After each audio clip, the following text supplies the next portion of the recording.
mission, I'ma get it. You know I be on a what? Yeah. You know I be on a what?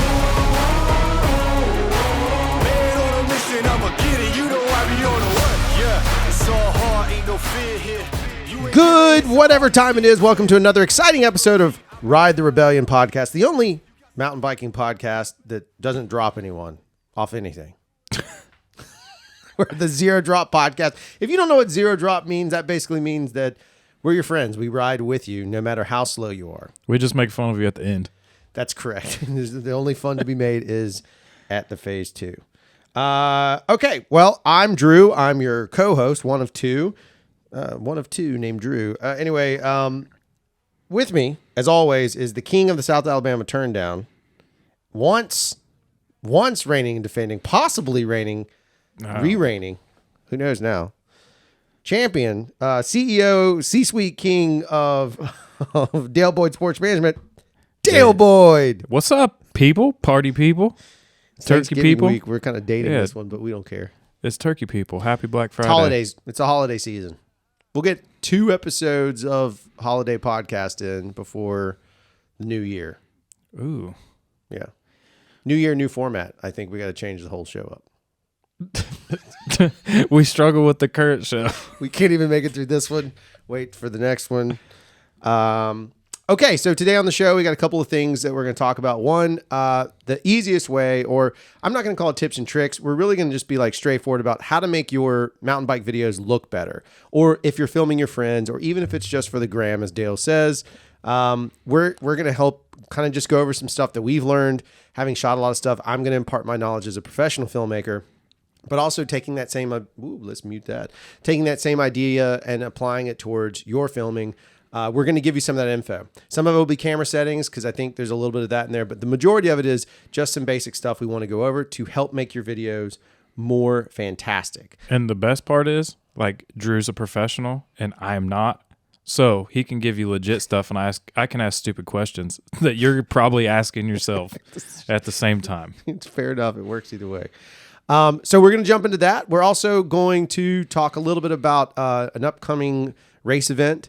We're very hyped about it. If you've not seen the hype video for it yet, Dale and I worked on that one together. Talk about that, the logo you kind of crafted there. So Drew said he's been a dreamer of NFL films his whole entire life, as was I when I was growing up. So he wanted a logo. We pumped it out. Was it like 5 minutes? Yeah, I texted him. I was like, hey, what were the initials? 5 minutes later, I sent it back. Yeah, so if you haven't seen the video, it's up on our Facebook page and on the YouTube channel, which if you're watching this on YouTube, pause this and then go watch that. I think you'll really, really enjoy it. It's quite funny. It's hilarious. Yeah, it turned out pretty good. We were very proud of it. But there's a lot of filming techniques in that, and we'll probably show you some of that throughout this video anyway. It's a little bit easier to do that. So I'll show some examples of a few things if I can as we go through the process of talking about it. So you'll see some of that stuff. You'll see the upcoming race footage. We're going to have a big race. We're very excited. Bug has had to vacate the title. If you didn't know, big news in our world. That championship, the Reb Championship title, carries a lot of weight to about 20 people. Carries a lot of weight if it's a heavyweight. In our community, it's a big deal. It's actually been a featherweight for a while with Bug holding it. Yeah. Yeah. Needs to go back to a heavyweight. Anyway, so we have that coming up. But before we get to all that, of course, we want to shout out our sponsors. I have 2 unofficial sponsors we're going to add to the roster, but we'll hit the officials first. I think they all started as unofficials. Yeah, and they all we kind of just forced them into officials. That's how it works. Officialism? Is that a word? If you start talking about them long enough, then all it takes is one person to mention it. So right. For any of our sponsors, if you find them or call them or talk to them, all we need you to do is just say, hey, I heard about you on the Ride the Rebellion podcast, and we're in like Flynn. That's right. And they like it.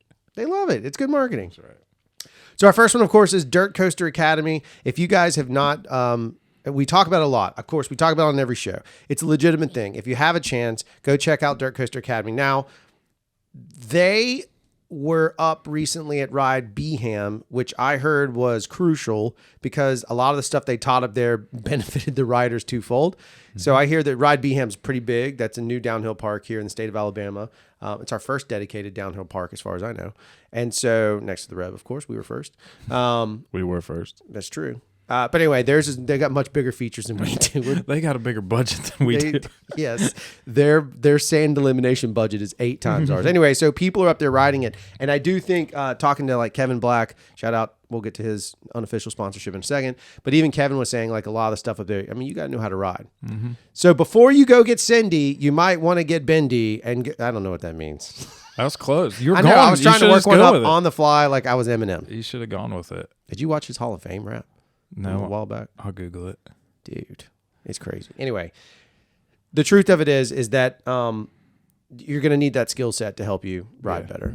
It's not just about shredding better. I know that's part of the logo, but let's be real. Like, let's drop it down to the truth. It will benefit your riding. Doesn't matter what style it is. You may not want to do jumps, but it's going to help you in case you have to do jumps. Right. There's times that you might go down something blind, which is, of course, the best way to ride in our opinion, and you better be ready for it. It's the most dangerous way to ride. Also, ask Bug. Yeah, insert Bug's photo. That's right. Even if the class doesn't teach you a overabundance of skills, it'll teach you confidence. Oh, 100%. And confidence is the drop thing alone. I talk about it all the time. That's that right. Drop thing I can pull back to it anytime I need it, and it gives me confidence. It is what it is. Also, we heard on the street, get well, Toby. Yeah, I don't know. I didn't know if we were going to put that out. But we're just going to keep it like that. Just say get well, Toby. Just mysteries abound. Okay, so there's our first sponsor. Our second sponsor, you want to? Is Aaron going to call us? Because it's kind of. He might call us. It's a Tuesday though. It's pretty early. He's up though. No, he's early, gang. I get a Snapchat from him every morning at 4 a.m. or earlier. Good God. And it just says early, gang. We up. Jeez. Okay, well, early, gang. Wake up. Yeah, for sure. And get your asses over to Run and Try. There it is. Again, we talk about them all the time. Supplements from there. What is that stuff called? Not Two Cows. You can. That stuff is incredible. Mm-hmm. Still the best boost. I would argue that in many cases, as someone who now owns an e-bike, I don't use it in full boost ever, but as someone who owns an e-bike, I felt like the UCAN was a little bit like a human e-bike thing. Like it really did give me a boost of energy, Starchy. like legitimately. It's starchy. You're right. So if you have a chance, head over to Run and Try.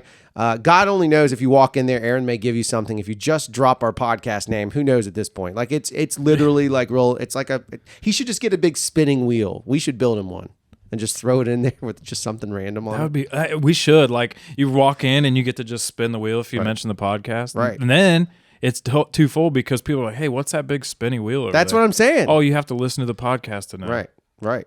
And then somebody comes in. Somebody is a legit customer in there buying shoes. Somebody comes in dressed like a burrito, and he has to try to explain that to a legit amazing. customer.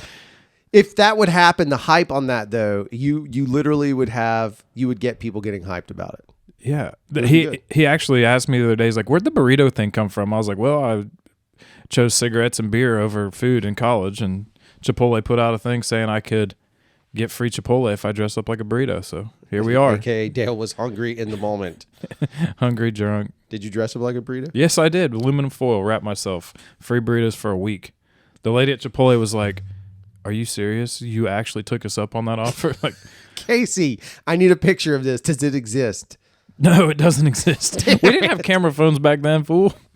Oh, we did, but I think they were so low resolution. Be like, you see that silver blob, that little pixelated square? Holding the other silver blob. The other silver blob. Anyway, if you have a chance, go to Run and Try and drop our name and see what you can do. Speaking of silver blobs, yeah, it was perfect. All right, so of course I left it in the other room, and I wish I had it now. I had a nice, beautiful cup of coffee made. Lucky Shot Coffee.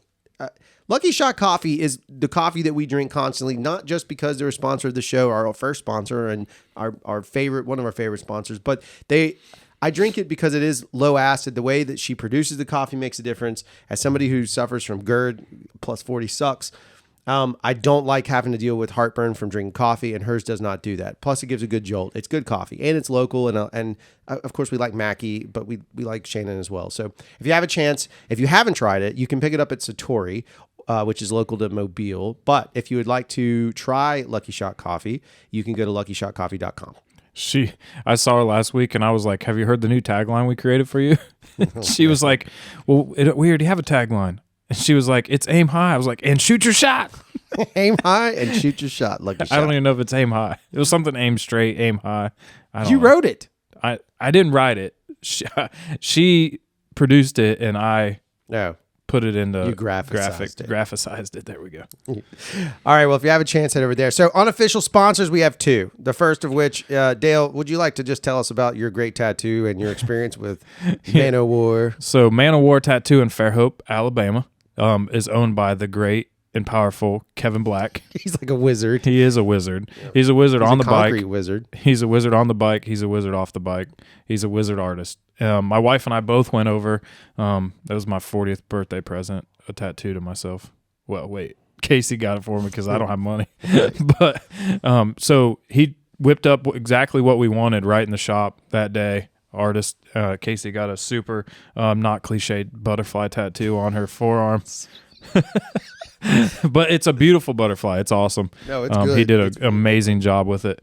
But if you're in the market for a tattoo, it's not a walk-in place. It's not a fly-by-night place. It's a legit tattoo shop with legit artists. So he does a lot of. We were talking the other day at the fire. We were sitting at the Reb with the fire, and Kevin was there, and he does a lot of sleeve stuff. I mean, his work is like extremely sought out, and it's good.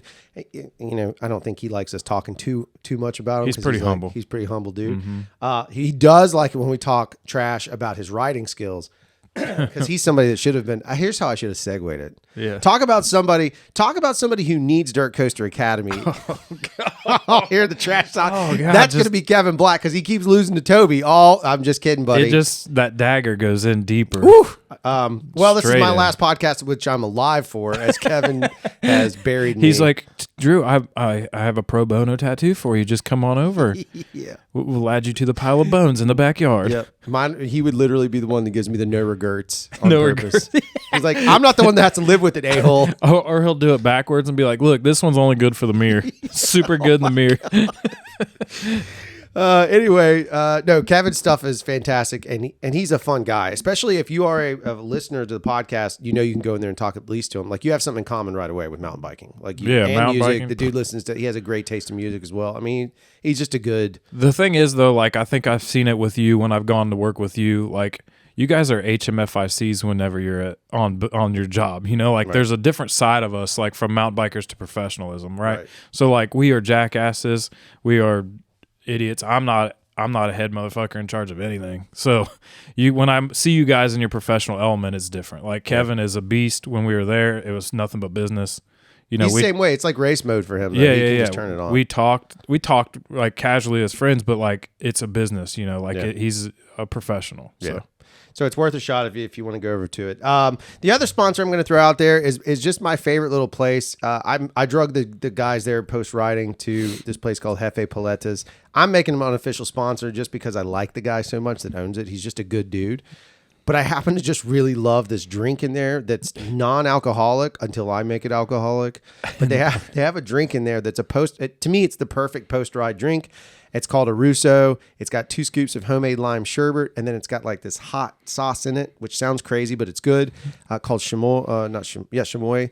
And then it has fruit covered in tagine, mostly mangoes. It's got some cucumbers in it, which is weird. And then they add tagine to it. Tagine's like this sweet, salty, tangy stuff. So you're getting salt, you're getting like sugar, you're getting everything like that. But then the secret is if you pour in either tequila, which is amazing, or you add some grapefruit high noons, that is game-changingly one of the best post-ride drinks you'll ever have. I prefer it to a beer at this point because it's so good. But anyway, all that guy's stuff makes everything in-house. Everything's good. I bet during the summer when it's actually not so cold, those popsicles and stuff will be epic. But I like the guy and I like what he does and I like what they stand for. They're a very independent business. And then on Friday nights, they have a taco truck. They also have Taco Tuesdays, 2 different trucks, 2 different types of tacos. If you have a chance, just check them out. Like I said, we like to throw unofficial sponsors for things that we enjoy. And, you know, they're one of those things. Hey, and maybe somebody will make us an unofficial sponsor. That'd be amazing. I don't know how that would work, but let's do it. I don't know what we'd sponsor. I mean, we've unofficially sponsored our own truck. That's true. Yeah. And in that. Yeah, we might as well just go. You want to talk about it? Or you can. Or you can. I mean, I drink you can. You can now. So we've taken on this task of bridging the gap between the bike shops and the trailhead.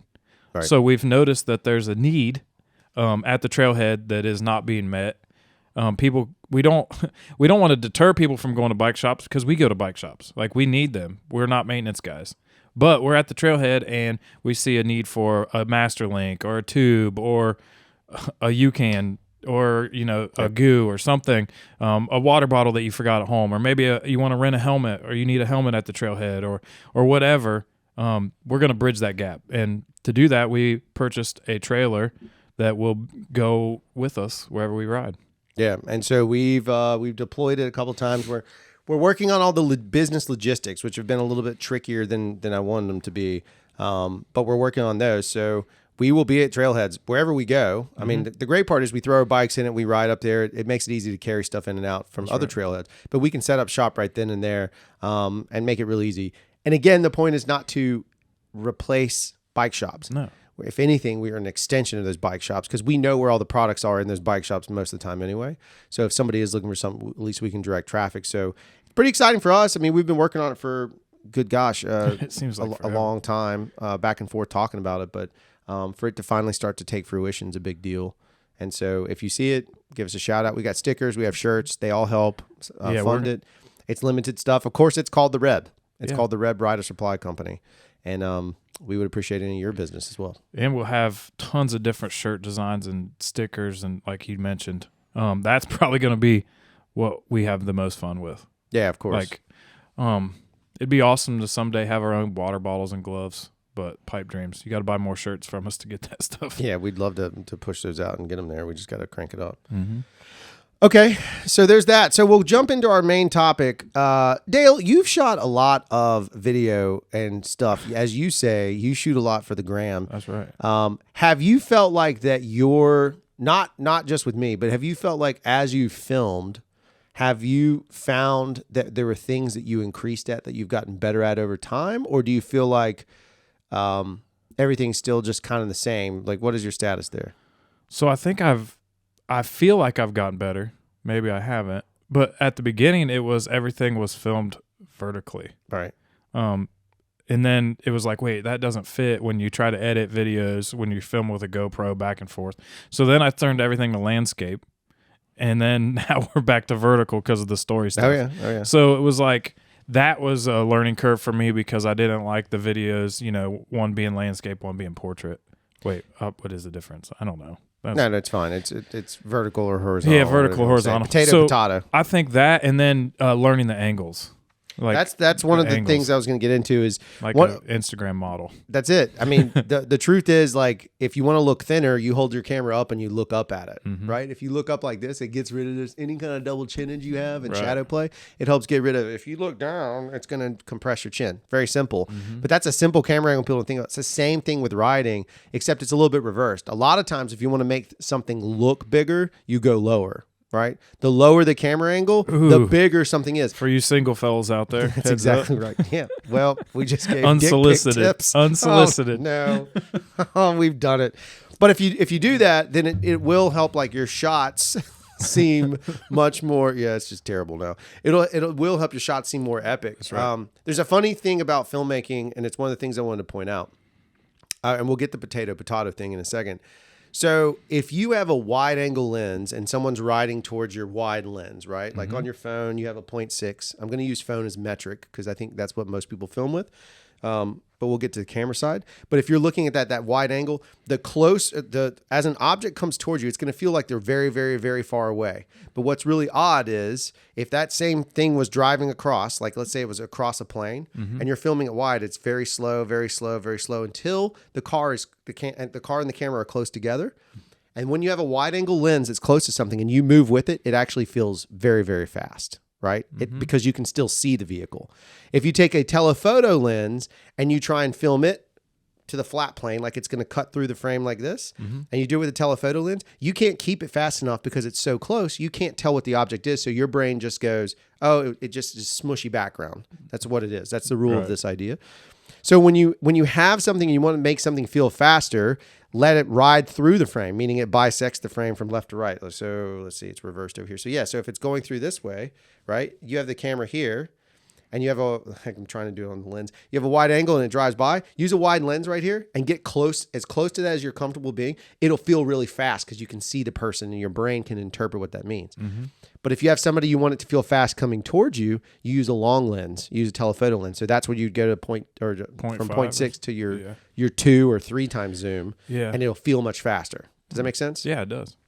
That's just basic camera stuff. If you do that, and then you start adding in other things. So if you do that, it's going to make things feel quicker or slower, even in your slow-mo elements, right? Right. It's going to make that work. But if you're trying to show height, which is the challenge in mountain biking. Which is what everyone wants. Exactly. Right? So if you want to show rider height, then typically you want to go low angle. Mm-hmm. So now they're jumping up high and it feels, and if you follow them, again, the same rule applies. If you have a telephoto lens, it's going to be a close-up. Your brain won't know it. Yeah. If you can show most of their body, your brain goes, man, they're way up in the sky because right. your brain interprets those points. But if you're trying to show slope, that's where the big challenge comes in. Yeah, the 2D, 3D, it doesn't translate. That's what everyone says. Yeah. You have to shoot it from the side because you need to be able to see that slope angle. You know, if you think about it, the camera, if you're shooting it flat like this, you can't really see the slope. Right? So right now, I'm not showing you the slope. It's cool if you're coming off. Woo! You can see that you're in the air for a while. Uh-huh. But this way, I can now show you the slope of where you're going from it. Does that make sense? And we learned that at our photo playground that we've built. Correct. We learned that on the big drop. Like right. make it level with the jump, the camera level with the jump so that the go. drop so that you can see the fall. And that's one of the biggest tricks is right. Oh, and it took us a while. Like we had to cut trees out. Like that's it. We had to cut and make a place to make the videos of it. So, and that's my next big thing is 90% of the video content that we see on the regular, almost all of that stuff, it is done where people have spent hours. You've gripped now. You've worked on sets. Right. It is hours upon hours to get that shot set up. It is not done. It's not a one and done. And so I think one of the biggest tips that I would always throw to people is if you're really going out to highlight a feature, and you have to tell the riders, like somebody needs to be the filmer and somebody needs to be the rider. And if you're gonna do it right, you're gonna be riding it 5, 6, 7, 8 times because you need so many little parts to help tell that story. Because we're limiting, there's a famous essay that says from Susan Sontag, and this is me being a film nerd, but she says to take a photograph is to limit someone's view. It's because you can't smell it, you can't feel it, you can't hear the hubs, you can't hear the sounds, the hoops and hollers. So what we have to try and do is use as many camera angles as we can to help recreate that environment, this magical moment. So you have to be able to replicate it as much as humanly possible. And that's exactly what I was going to say is like, if you travel somewhere, it's almost become annoying and obsessive how people like video concerts and video everything. First of all, you're never going to rewatch the concert. Put your phone down. Yep. Like enjoy the time. Yeah. So like if you're traveling somewhere to mountain bike, you don't have to video it. Like we know you're there. Right. Your Strava says it. Right. Like so just if you want to video, like I went to Coldwater. I didn't video it all on Saturday. I took minimal pictures when we stopped just to say, hey, this is where we're at. But you can't replicate the feeling. So I know that you want the clout chase of like, hey, I was here, but just enjoy it. Like forget about it. Like to do stuff what we're doing with cameras and film, we have an actual place where we've set up that we go and we can ride it over and over again. Right. And get good stuff. Yeah, and if you go look at any of the go back to any of those pro videos. Those are not made off of first passes. Not at all. You know, a lot of times you hear about rider injury, and it's when they're on the 12th, 13th, 14th take that rider has, you know, they've hit it once or twice, but it wasn't quite perfect, or they needed some alt angles, and then my dog's going crazy. He just walked by. There goes that man again. There goes Sasquatch man. Walking right on by. Yeah. But if you don't think about that stuff, you have to reshoot pieces over. If you want that epic vibe, you have to do that. Which every time, if it's a stunt, meaning if you're doing something that's a little bit scary, every time you do it, the risk actually goes up exponentially each time. So you land it the first time, the second time, okay, risk went up a percentile. But as you get into that 5th or 6th take, you're raising that risk every time. So you have to be conscious of what it is and use the camera to help cut that corner where you can. And I'm far from professional in any regard, biking or camera stuff. But when you are filming, like just Saturday, I told Justin when we were doing the stuff where the guys were cheering and stuff, I was like, man, I'm kind of scared. He's like, dude, you jump this all the time. I'm like, yeah, but it's just different. You know, like you got to do it to a certain level and like, I don't know. I mean, I don't really get scared. I wasn't scared, but I was just like, there's a little adrenaline, I guess. Right. And so I know that like we do things for content, right? Because we are trying to be content producers. Yeah. But so some of you are just out there and you just want to make a video for your buddies to see that, hey, you mountain bike and you want it to look as gnarly as possible, right? Like what I've learned from you, and maybe you were going to touch on this. Hey, Birdie, what's up? But is like get some really awesome like detail shots of like the dirt flying up. Yeah. So like get that where you can almost, that gives you the feeling of what it was like being there. Almost, Right. You know, like the sounds of, you know, and don't overplay with music. Like I've learned that too. Like sometimes the sound of it is better than. No, it can be a major deal if you go through the sound process. She's about to bark because Morgan's stepping in. But if you go through the sound process and you look at it, and I'll give a link. I'll post a link in the show notes. We have an account with a company called Artlist, and what Artlist lets you do is literally go through and use tons of. In fact, the theme song of this very show, that song, who people asked me about that song before, came from Artlist. Well, you pay X amount of dollars. If you're going to produce content every year, you pay X amount of dollars and you have those song rights forever. And there's good stuff. There's cinematic music, there's rap. So that's an important part. But to your point, let me jump back in on that.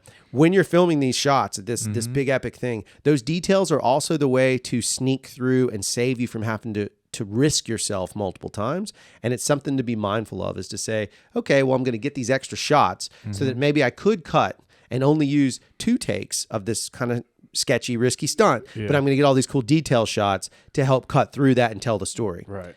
The other part of that is when you get into editing a good bit and you film enough content, don't forget that anything can be used. So Justin, one of our local writers, did a great little edit where he was using Dale telling this whole story, and he chopped it up very well. So he was like, you'd go through switchy trees, and then he would show the switchy trees. But that was on 3 different trails he used. Yep.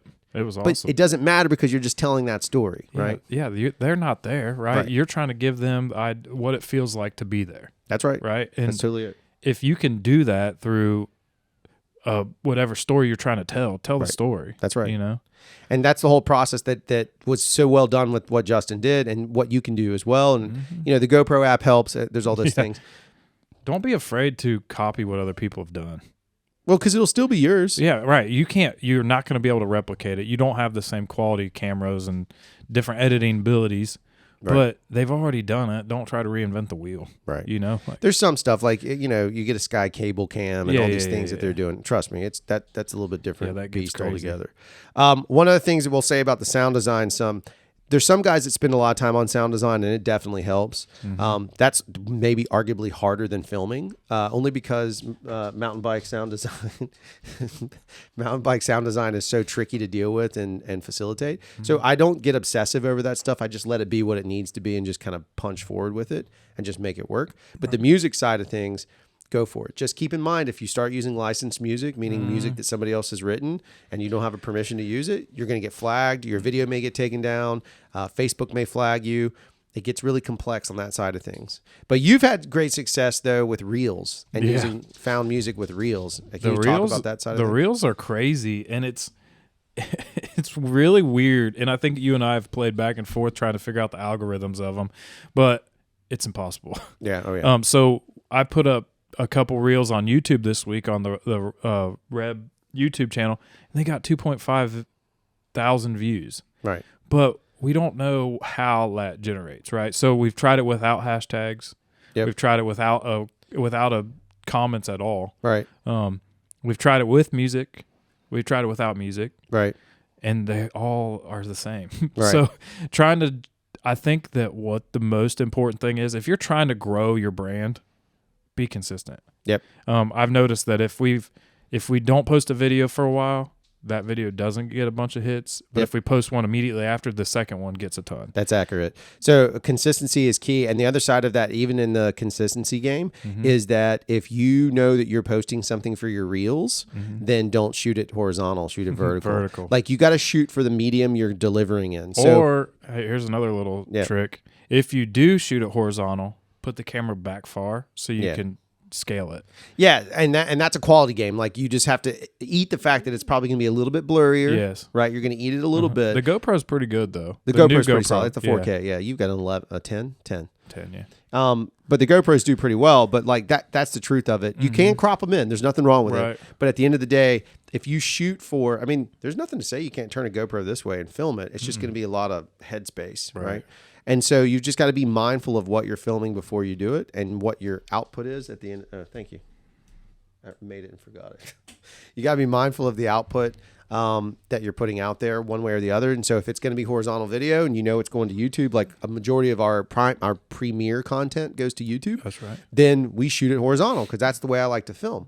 But if it's going to go to Reels, I mean, we even do that as a guy who owns an agency. We film content specifically for Reels. In fact, I bid on a job that originally was like $25,000. I just heard from the client. They didn't go with my pitch, which is fine. It's the game. But now I just heard that the budget is up to $100,000 for a 15-second TikTok. Oh, my. Yeah. $100,000 for a 15-second TikTok.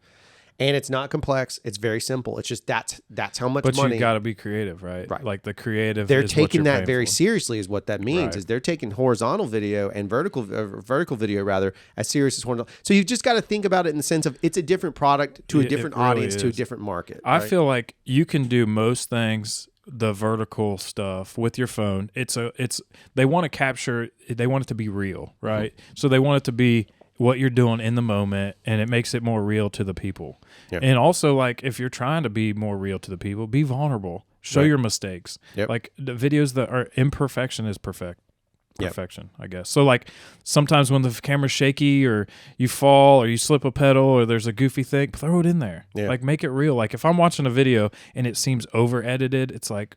Man. The only time I like the really over-edited ones is when it's a bike release video. Okay, yeah. Like I love Evil makes that really crazy video, or Ghost makes a new one. They're trying to sell a product, right? They're trying to sell, and they're big product videos. I love those. I like big product videos. Yeah, those are sweet. But that is a special demographic that gets into that kind of stuff.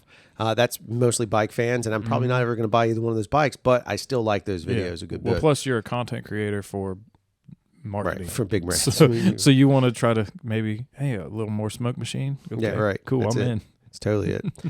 So the big takeaways that we're trying to at least get across are: one, shoot for the medium. So if you're filming for YouTube, then, you know, it's not Reels on YouTube, but literally long form YouTube or whatever. Then think about horizontal. You can crop in, is what we call it, to make it vertical. But if you're filming for Instagram and the Reels or Facebook or whatever, TikTok, make sure you're filming in the right format. That's the format they want. Nobody wants that other stuff. You're making a nightmare. So that's one part of it. Two is know your camera angles. You know, if you're trying to show height, it looks pretty good forward. It gives you a nice sense of drama, but it doesn't give you the depth. It flattens hills. So if you want to show a hill, shoot from the side. But the key that Dale brought up is that you want to shoot to the feature angle. So if there's a jump and there's a ramp, I'm trying to get it like this. If there's a ramp, you want your camera level with the ramp despite what the terrain does. That's right. Because that's going to show you how steep the terrain is. It doesn't go the other way around. And it'll help you tenfold to do that. Know your lenses. So on your phone, if you have that 0.6, that's that wide angle. If you get that wide angle close and someone whips by, it's going to feel way faster because your brain can process it than if you use a telephoto or zoomed in piece and they whip by, you'll lose them. Your brain can't process what that is as much. If someone's coming towards you, use a telephoto lens because you'll get a better shot. But there's one piece we haven't talked about, and it took us both forever to figure it out, and it's the easiest hack in the world. I would strongly suggest, and now that you ride one as well, we've both had the cheap GoPro chest mount, and we've both found that the cheap GoPro chest mount just doesn't cut it. It does not cut it. Right. It's too wide. It bounces too much. Yep.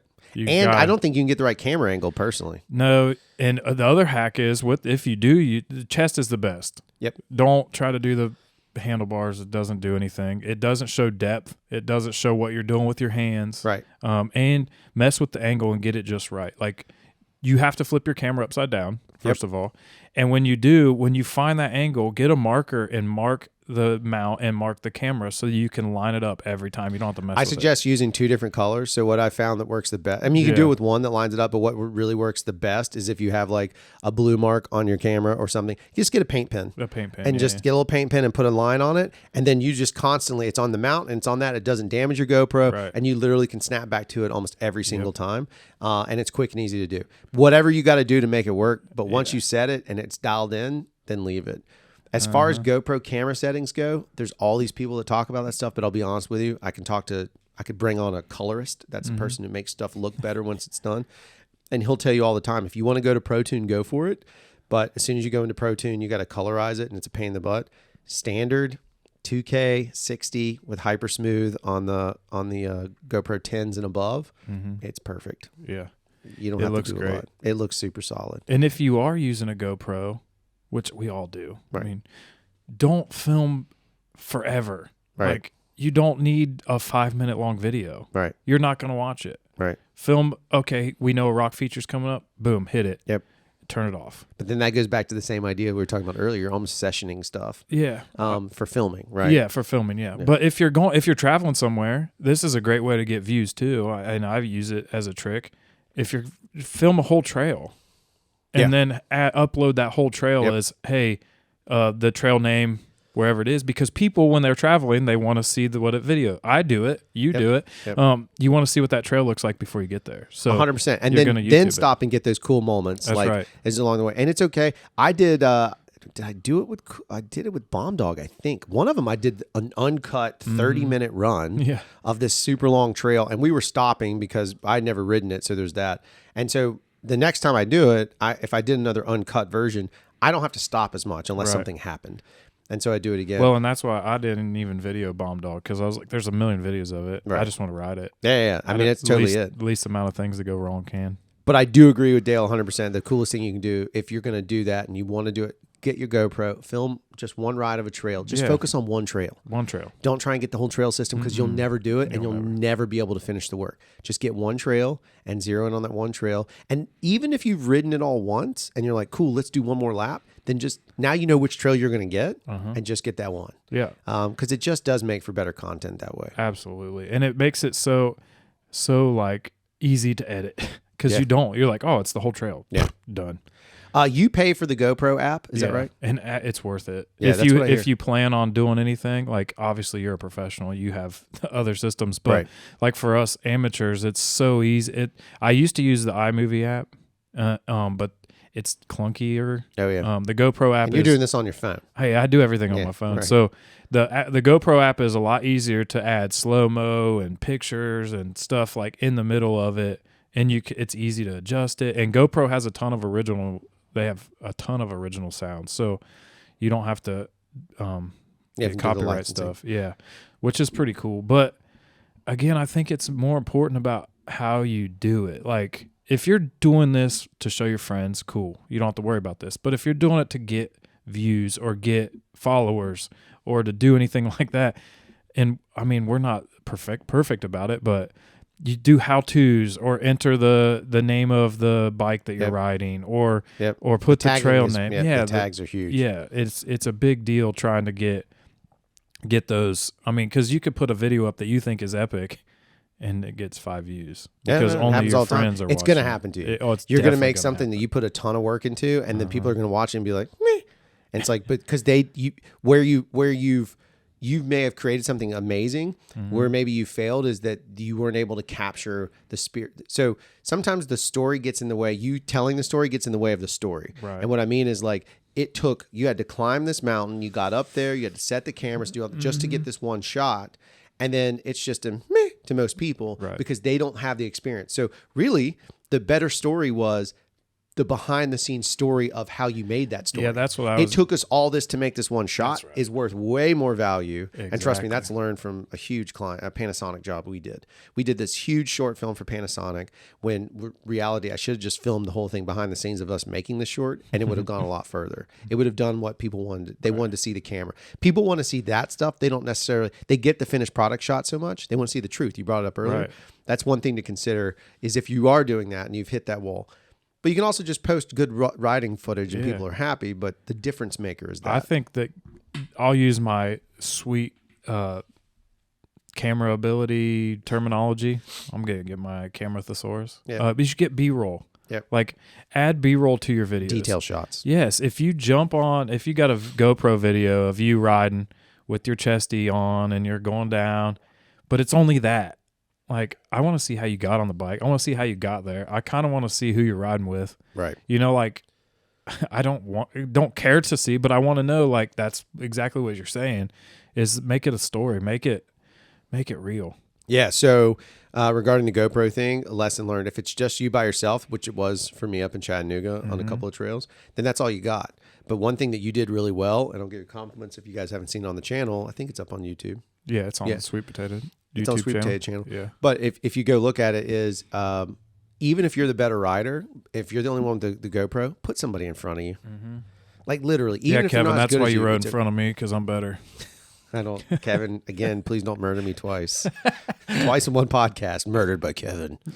But do put somebody in front of you, because then you have context. And That's then right. I think as riders, the more we ride, after a while, we like to see what other riders are doing. I'll watch somebody's body position on stuff, not to judge them, but to be like, oh man, he took that really well, or she took that really great, or they did that really well. I'm after that sort of perspective. And so it helps me understand riding. And I didn't at the beginning, but now that I hate writing videos where I don't have that context. So I like BKXC a lot, but I like it when he's riding with other people more than when he's just solo. Right. Like, it's fun to see his stuff, but it doesn't give me context of the challenge as much. No, I get it. I try to do that more. Yeah. I try to follow. Anytime I have a GoPro on, I don't like to be in front. Yeah. So what's the point? Yeah, I've noticed. Cool I mean, my it doesn't make any handlebars. sense. Yeah, it's not fun. Right. We tried to do them reversed. It's really hard to do. That's something that Yeah. we're still working on, is the old reverse GoPro, the chase cam, because it would be sweet if you could get it to work. But think how close the person has to get. Yeah, you have to be pretty close. It's a little dangerous. One other thing I was going to mention is Dale mentioned, the GoPro app. We talked about that. You can edit on your phone if that's what you're doing. But what some people don't realize, and I highly suggest this, is that if you do have a laptop, you can go download a software that I use, professional software. There's two versions of it. There's a paid and unpaid. The unpaid version will give you up to 4K UHD. Correct me if I'm wrong there, Worley. But it will give you up to that. It's called Davinci Resolve. And it has literally every tool in it you need to edit. It has an edit suite. It has a simple edit suite, which is more like iMovie. It has an actual editor in it, like what I'm used to using. It has color tools, so you can colorize your footage. It even has a sound suite where you can actually professionally mix it. And you can deliver the files correctly. It has presets for YouTube and all this stuff. It's all built in. It's totally free. It's 100% free. I downloaded it. Yeah. My patience got in the way. That's the problem. You're going to have to commit to learning That's it, right. right? So you just need to get a bunch of footage and play with it. But Davinci Resolve is right there for you. We'll put their art list link, because I do have an affiliate link. I'll be honest about it. We do have an affiliate link. I don't make any money off of it. I just got free subscriptions. I'm about I have to do so it. many I'm about to subscriptions. join that. I think I have a lifetime subscription. Like literally, I have 1,000 years of subscriptions because I love it. It's great. Right. Artlist has been fantastic. And they have sound design elements too. So go check out Artlist. We'll put that link there. Is there anything else and again, as we mentioned, film for your content, know what it's going to be. Is there anything else we kind of left out in that space? Don't try to do it because you think you're going to get rich on YouTube. Oh, hell no. You ain't getting rich. You're not. There's getting no money rich on YouTube anymore, guys. No, There's no. There's just forget about that. Yep. Like, try to do it to share with your friends and family. Try to do it to entertain yourself. Try to do it just because you want to do it. Right. Like, don't try to do it because you're going to get rich. Yeah, love making content because you love making biking content. Right. Don't think you're Seth's Bike Hacks or any of those guys. Right. Like, you're not going to be those guys. They were there way before. They were there There's way exceptions. early. The big dude that's now sponsored by Specialized. He's funny. He's though. so funny. Right. That, but he started more as a TikToker, my understanding. And then Most just of them, transitioned. TikTok is where it's at now, I Yeah. think. Yeah. For now. If you do comedy, comedy's comedy. Comedy's universal. In It's that almost sense. like playing the stock market. You got to find the next big social media app and be the first, That's right. or be there early. That's right. And try to do Pre-IPO. it. Yeah, before everybody starts copying. That's everybody. right. You want to get in pre-IPO. All right. Well, that's kind of our rundown on it. Hopefully you find that valuable. If you have other questions or thoughts or comments, you can always send an email or catch us on social media. I'm happy to talk. Look, I'm almost a teacher of this stuff. I've been in the same business for 25 years. So I like the content creation game. So if you need help with stuff, I'm here to help. I'll gladly throw my opinion at you. You can also, so Dale and I are on Be Real. No, dude, you got to get on Be Real. And Be Real's been a blast. The only thing is it never happens when I'm riding my bike. It happened one time for you, and I missed my chance to be real with the bike stuff, but it rarely happens on the bike. Yeah. But if you guys would like to find us on Be Real, I don't even know how you do a tags on that. I think I'm at Craftshow. You're Turn Down King, right? Yeah, I'm Turn Down King, I think. Turn Down King on Be Real, and I'm Craftshow on Be Real. Reach us out. It's just fun. There's no social media value on it. It's just simple fun. And the best part about it is for me now, every single time it pops up and Casey's with me, she gets mad. Yeah. I don't even know why. It doesn't affect her. I take a selfie and she's like, "Oh, you should just change it to Selfie King, not Turn Down King. That's stupid. Why do you do that?" I'm like, Okay, well, you're angry and you need to get a Snickers or something. Maybe Jeez. she needs to be on Casey. Why don't you get on Be Real? No, she needs to go back to work. Casey. So I'm going to get murdered by Kevin and Casey. They're going to team up to make the murder squad and take me down because of you now. This morning when I was leaving, she was like, hey, when do you get paid again? I was like, paid for what? She's like, oh, that's what I thought. I was like, oh. You freelanced? And then I come back with a bad one because she had a sweater on that reminded me of Beetlejuice. And I just did the It was not good. Well, there's our quota for the show. Just you want to hear my this is behind the scenes of my life. Yeah, there it is. There you go. There's the Be Real. That was a Tuesday morning at Dale's house. That's right. I'm with you. I'm totally with you. All right, so the last piece we're going to talk about is just the race coming up. So we're pretty stoked on it. It's going to be December 4th. We will not have an episode for that. We'll have an episode post that show. Maybe we'll have some footage. It depends. I did a piss poor job last time of putting that on. Let's just together. set up GoPros in the woods and let it time lapse or something. I mean, I don't. Yeah, Noah shot some great stuff. I mean, the stuff that we got from Noah, I used it in that video, like Jakey Poo shot and stuff. You'll see it, some of the stuff throughout here. But yeah, that race will be December 4th. It is open, with the exception of you have to be a member. So that basically means that it's a members-only event. Right. And so if you are interested in becoming a member, we can have a conversation, just go through the evaluation period and all that kind of stuff. But if you're wanting to compete... what about this? Here's another thing we could throw out. If you don't want to compete, but you want to see what it's all about, you could come watch that day? Yeah, you could come watch. Is that good? Yeah. But just know that, like, if you're poaching, we will find you. Yeah. Actually, Kevin Black will find you. Yeah, Kevin and Black. Casey. We're going to rile Casey and Kevin Black up into our team of special forces people. That we have cameras out there, so tread lightly. There's cameras everywhere.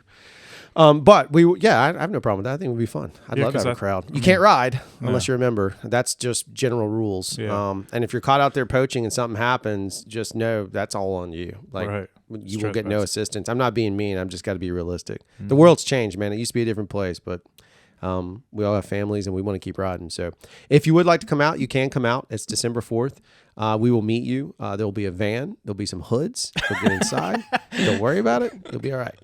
Well, just getting the candy. We're pushing out. Also, for those that are in the listening area that can make the drive, if you are not if you're not joining the FNL League, you are missing out on one of the stupidestly fun moments of a Friday night. I mean, it's just a blast of just absolute hilarity. Yeah. If you guys are not doing that, you're missing out on something great.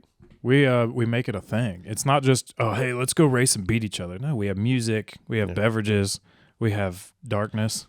Yeah, lots it's all of darkness. Fun. Imprisoning me. Anyway, it's a very good time.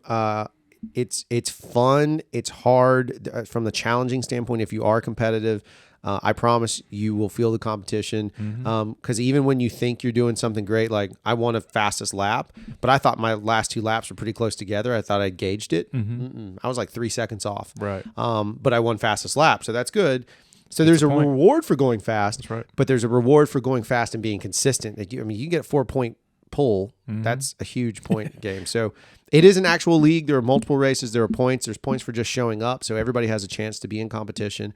It could go to you any night, and it's been a lot of fun. It's the same system we use at the Rev for December 4th. Right. Same process that we actually invented it for the Rev. But just wanted to put it out there because if you're hearing this, you're missing out. It is truly it's a great social time. It really is. Yeah, and that's what it's all about, right? Yep. Get better together. GetBetterTogether.com. Wow. That's our new bike shop name. No. I bet that's taken for some divorce lawyer or some therapy thing. Get better together. It's probably a shoe insole. Who knows what it is at this point? I don't know. All right, well, that's going to do it for this episode of Ride the Rebellion podcast. Thank you for listening once again. Please visit our sponsors. If you're curious about anything we talked about Artlist or Davinci, there are affiliate links below. Just FYI, that helps us. Well, it doesn't help us. It actually just helps me, but that'd be cool because I'm part of this anyway. So if you want to hit those up, you absolutely can.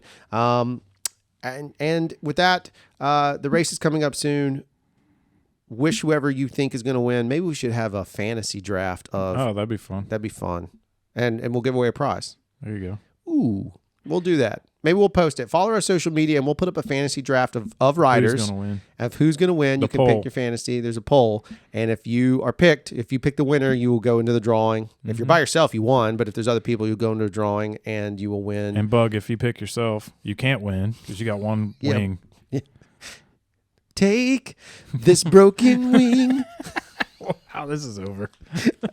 And as always, you can follow us on all the social media channels at Ride the Rebellion. We're there for you. We're here. And as Dale always says, If you're late, you're late. Don't be late. Be early. all right, that's going to do it. Goodbye.